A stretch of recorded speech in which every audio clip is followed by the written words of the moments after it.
가습기 살균제가 원인이라고 알게 된 때가 아마 2011년도에는 일단 가습기가 문제가 있다라는 발표를 했을 뿐이지 이게 원인으로 내가 몸이 아프다라는 생각을 못 했을 때예요.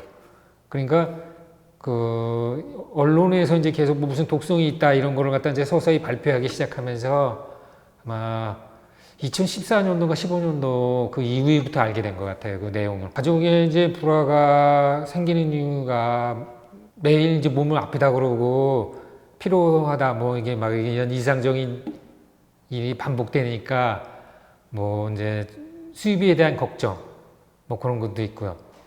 살균제가 원인이 돼서라고 그렇게 생각도 못 했을 때였으니까 왜 저기 우울증이 오고 왜 화가 나고 분노가 치밀어 오는지 몸에 이상이 오는지 그런 걸 모르니까 이제 가정의 불화가 자꾸 생기는 거예요. 그런 게 가족이라는 그 개념이 좀 멀어진 것 같아요.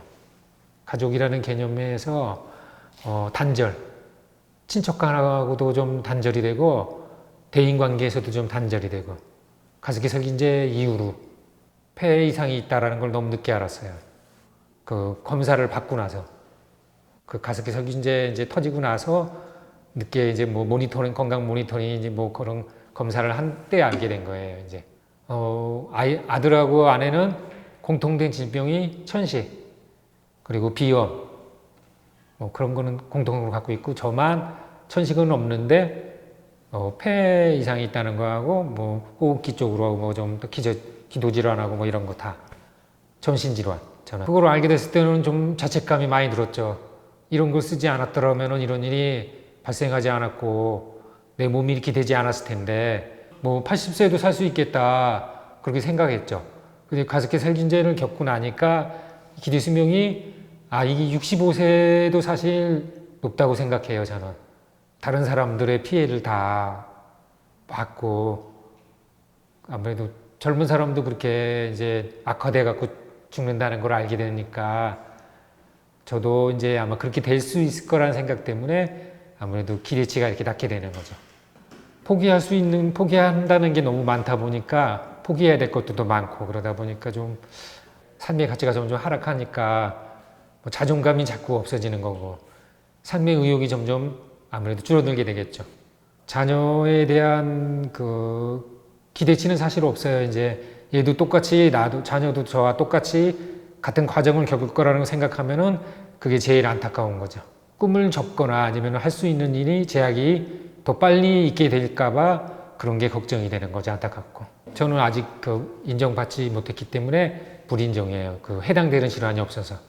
정부에서 인정했다고 하는 피해자들 병원비밖에 지원하는 거 안 하는데 그 병원비에서도 그 일정 부분만 지원을 해요.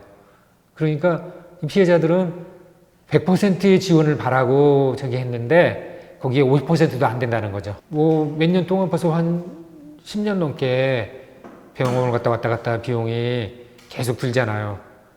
그러면 생활에 뭐 사실 벌어들인 수입에 비용 다 병원비로 나가는 경우가 많죠. 아무래도 저 같은 경우는 아주 뭐 중환자는 아니니까 그나마 그냥 약값하고 그냥 진료비 이런 정도만 나가진 거니까 다행인데 검사비라든가 뭐 무슨 그런 것도 많이 들어가죠. 아무래도 가습기 살균제가 아니었다면 좀 평범하게 그냥 똑같은 일을 반복하면서 살았을 것 같기도 해요. 다른 일 만약에 개인 택시를 아마 70세 75세까지는 하니까 그걸로 그냥 계속 먹고 살면서 좀 평탄하게 누렸을 텐데 아마 이 계기로 그냥 굉장히 굴곡이 심했던 것 같아요. 그런 피해가 더 이상 발생하지 않으려면은 행동을 할 수 있는 사람들이 나서서 그 모범이 돼야 되지 않을까.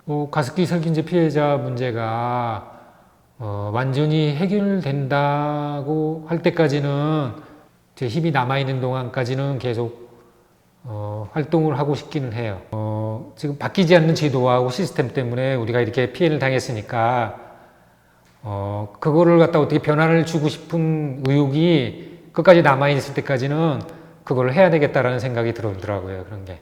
저도 저의 행복을 갖다 추구할 권리가 있는데 다른 걸 많이 포기했으니까 조그만이란 행복이라도 좀 같이 누리면서 같이 행동해야 될 것 같다 그런 생각으로 이제 좀 가지고 있습니다.